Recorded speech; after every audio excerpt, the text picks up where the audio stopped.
Mga kababayan po natin, Doc Len, no, na taga Bukidnon, and sabi nila, Sen, matagal na kami dito. Ang kagandahan dun sa New Zealand pala, you have the option to work but also the option to seek citizenship after like how many years. So marami, dala po nila yung pamilya nila, nagiging ano na rin sila, permanent residents of New Zealand. Kaya itong nakarang taon, kasama ko po ang ating Pangulo. We went to Hungary. Was it Hungary? No, Czech Republic. Nandun po kami sa Czech Republic. Just like Hungary, kasi galing din po kami ng Hungary, they're hiring, mag-hire sila ng 10,000. Czech Republic and Hungary, the government is directly hiring 10,000 agricultural workers para sa kanilang poultry production. Kasi wala na, hindi nga sexy, ika nga, sabi mo sexy, pero sa kanila, mga Europeans, parang hindi sexy magtrabaho dun sa mga poultry, sa mga farmhouses, piggery houses. Pero sa atin, gustong-gusto nila yun. So, we just started, actually, the DOLE has just started hiring, working together with the Department of Agriculture in CHED on about 10,000 workers dito sa Czech Republic. Very strict sila sa hiring policy ng foreign workers. Lalo, alam mo, medyo ayoko nga banggitin, baka pinapanood tayo kung sino-sino. Ayaw nila ng particular countries, ayaw nila ng North Africa, ayaw nila ng, alam mo na, yung nagsisindikato doon. Pag pumapasok, nagsisindikato doon. Gustong-gusto nila yung Pilipino dahil yung Pilipino daw, pag dinorm po yan sa farm, nakadorm po sila doon, hindi umalis, nagtatrabaho, mahilig mag-overtime, walang pakeme-keme. Ang agriculturist natin, yung mga graduates natin, walang pakeme-keme. At ang maganda pa ay family-oriented. So, talagang gustong-gusto po nila mga Filipino. We're the only actually, I think, country right now given that kind of visa requirement of 10,000 workers immediately for this year alone, 2024. It started with 2,000. Tuntua daw sila sa 2,000 workers natin. Ginawa na nilang 10,000. So we signed the agreement. I was with the president on both occasions, sa Hungary and sa Czech Republic. So good news yan. So good news for our schools. For example, CLSU, UPLB, yung Pampanga Agricultural University, yung iba't iba, no? Visca, all these agricultural universities offering agriculture. Because imagine 10,000, right away they'll need 10,000 agriculturists. So lahat po yan, pag-graduate, mag-apply ng ating Professional Regulatory Commission na licensed agriculturist, automatic yun, makakakuha ng visa for work abroad. That will be a great blessing for them and their family. And so, you're saying about 70 plus, how many more or less, Your Honor? 74. Mga 74. 74. Yeah. Out of the 100, over about Yeah. 120 SUCs, Yeah, no? actually dominant ang daming agriculture because most of our provinces are agriculture countries. Sa Bukidnon na lang, tatlong universities yun na Yeah, nag-offer na CMU, Buksu, and May yung- community college pa tayo yung northern, Ilocos. sa Manolo Fortich, yes, that's right. That's right. O kasi, tama yung sinabi mo, it used to be, hindi sexy eh. Pag-graduate ko nung 19, alam mo, yung daddy ko, kasi daddy ko nga, Lasal eh, gusto niyan, business management yung kinuha ko. Nagtataka siya, ba't ako nag-agriculture? Isa lang yung apply kong college, UPLB, isang course lang, which is BS Agribusiness. Yung second option ko is BS Agriculture. So nagtataka siya, bakit? Kasi yung negosyo po ng pamilya ko ay tubo, pinya.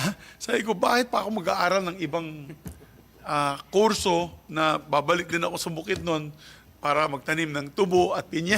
So sabi ko, I want to learn it and become a professional at it.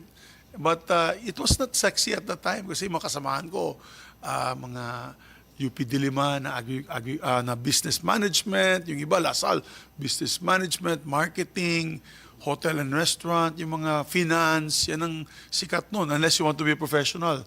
Doctor, dentist, yung psychologist, mga ganun. So, but they don't realize na the older I became, na naging political astute din tayo, na politically astute, nakita talaga natin yung pangangailangan ng ating bansa ay agrikultura. Yung agrikultura talagang isa sa pinaka-importante, no, na profession sa ating bansa. So, thank you, Dr. Glenn. So, you are in full support of this measure. Maraming salamat po, sir. Dito naman po tayo sa PRC, sa CSC, and then we'll go towards, of course, the PRC later on. So, yes, Sir Ronald. Trivia lang, Senator, since you mentioned about New Zealand. Now, we take pride that the biggest poultry integrator in New Zealand is 100% Filipino-owned.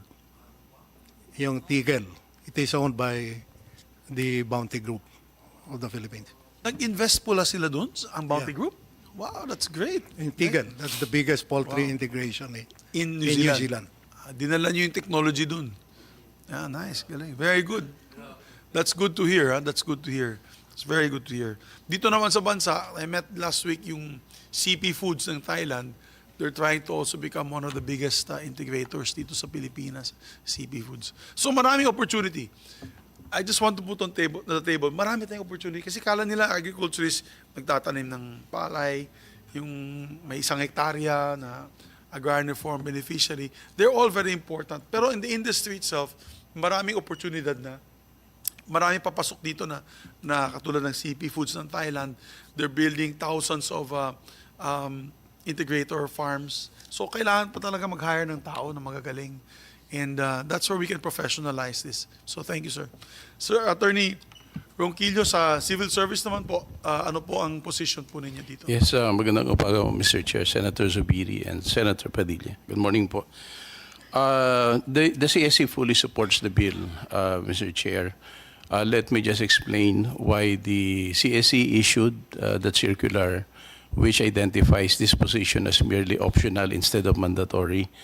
Ang CSC naman po ay nag-i-issue ng ganong klaseng identification based on the existence of a law that requires the creation of a particular position in a certain agency. Tama po yung sinabi ni Dr. Karen na sa local government code po kasi naka-identify po doon yung mandatory position sa local government units. Unfortunately, hindi po siya kasama. At the CSC understands the importance of professionalizing the agriculture in the country, considering that we are an agricultural country. That's why we fully support the bill po.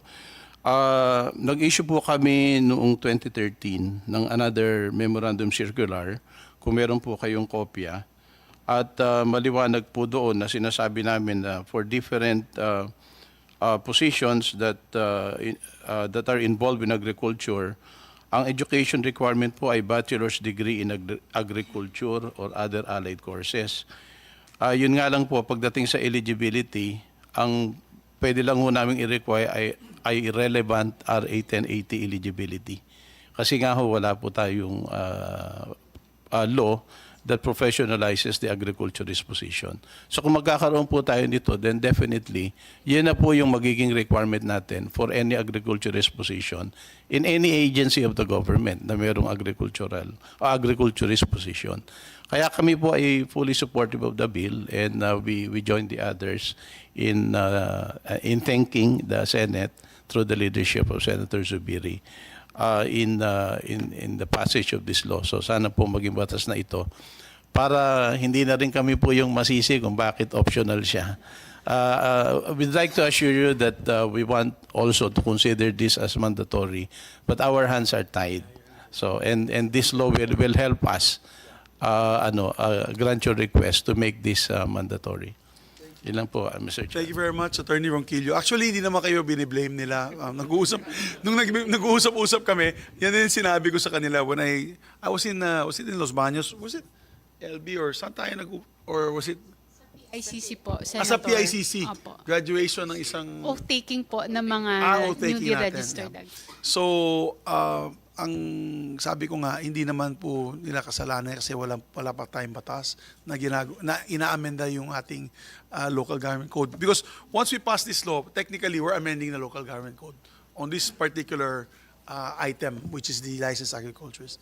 So salamat, Attorney Ariel. It was very good to have you here. Thank you for your positive view on the issue. Salamat.